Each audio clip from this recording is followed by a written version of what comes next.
If you, as a man, think that a woman cannot be successful in ministry if she is not under the covering of some male leadership, you are insulting women and their God-given abilities.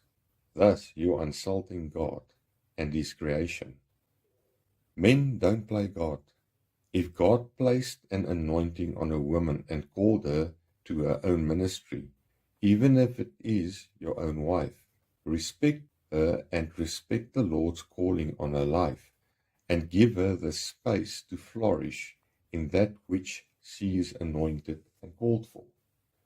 To control a woman is not a fruit of the Spirit.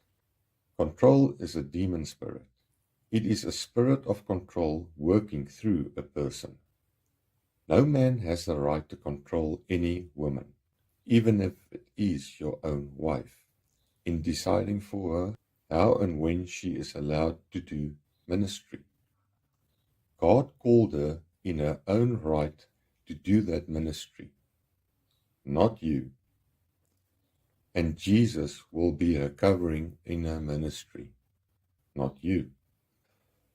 Focus on your own calling and your own ministry or career journey the Lord wants to take you on, so that you can also be successful in that which the Lord has planned for your life. My wife was called to ministry years before I was. When the Lord called my wife for ministry, the Lord still had me in the season where I was still working on my career and working on building my business with the Lord. My wife was very successful in doing ministry on her own for years before I even stepped into ministry. It was the Lord who called my wife for ministry.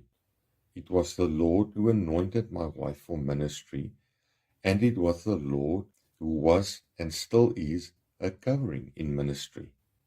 And she was and still is very successful in ministry in everything she does, under the covering and leading of the Lord Jesus Christ and of the Holy Spirit.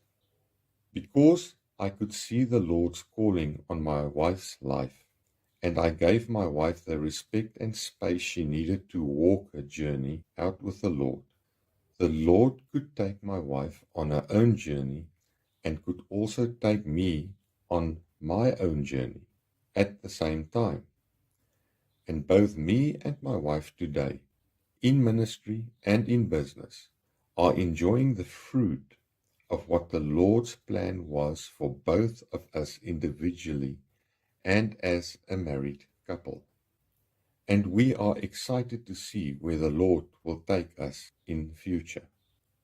We both respect the individual callings which the Lord placed on both our lives, and we respect and support each other equally.